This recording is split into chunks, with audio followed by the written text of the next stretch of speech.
Pour Réseau Sélection, c'est une très belle histoire que le Sélection Granby.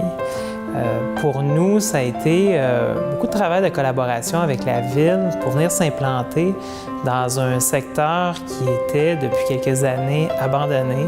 Donc, une ancienne usine qui avait fermé, qui avait laissé un peu le secteur à lui-même.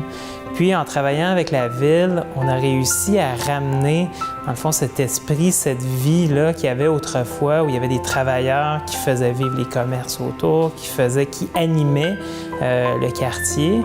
Donc, en arrivant, nous, sur le site, c'est un peu notre inspiration, c'est-à-dire notre volonté de vouloir ramener la vie dans un secteur qui avait été un peu délaissé, puis qui, en plus, qui est au cœur de Granby.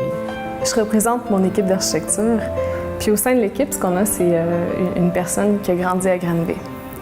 Puis cette personne-là nous a exprimé quelle était son impression de Granby, quelles étaient ses valeurs propres à elle.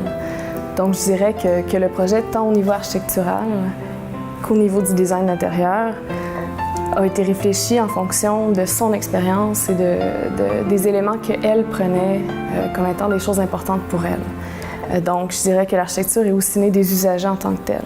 C'est un point qui est extrêmement important chez Réseau Sélection de pouvoir avoir l'aspect urbain, l'aspect bien pratique aussi, donc d'être près des services, d'offrir un environnement qui est chaleureux, qui est confortable, qui n'a pas un aspect non plus trop communauté fermée.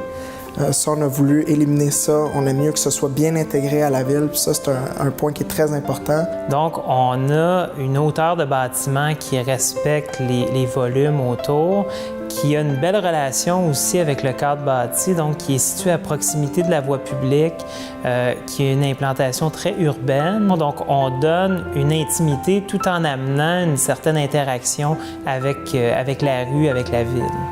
Le bâtiment vraiment vient épouser l'implantation du projet. Puis on a eu la chance de travailler avec un site en coin de rue. Donc on est vraiment venu épouser les deux rues. Puis au coin de la rue, ce qu'on a fait, c'est un petit clin d'œil architectural. On est venu couper la pointe du bâtiment pour vraiment ouvrir une place, quasiment une place publique sur le coin de la rue, puis les gens vont pouvoir se réapproprier, tant les résidents que les gens de Granby, quoi. Au Sélection Granby, il y a une simplicité aussi qui est intéressante. Ça ramène la chaleur humaine, la relation avec la nature à l'extérieur, le côté urbain aussi. C'était vraiment de faire un équilibre. Tout est une question d'équilibre. C'est s'éloigner de ce que certaines résidences font, d'avoir un milieu institutionnel. Donc nous, on voulait vraiment rapporter la chaleur humaine, des endroits où on a la capacité de sociabiliser et de créer un réseau de personnes, mais on a également la capacité de se sentir chez soi. Dans la notion de développement durable, Réseau Sélection, dans tous ses projets, puis le Sélection Granby ne fait pas exception, on tente toujours d'utiliser des produits locaux ou des produits à proximité. Donc, l'ensemble des matériaux, on essaie de limiter notre empreinte écologique par l'utilisation de matériaux de proximité pour éviter les émissions de carbone dues au transport, mais aussi par la fabrication de certains produits. Quand c'est fait ici, on a un plus grand contrôle, puis on connaît un peu plus les produits qu'on utilise. On a mis tous nos efforts à essayer de concevoir un projet durable, vert, quelque chose qui allait perdurer dans le temps. Puis partout où on est en mesure d'ajouter des éléments verts, on le fait. Puis on le fait avec beaucoup de rigueur et on en est très fiers.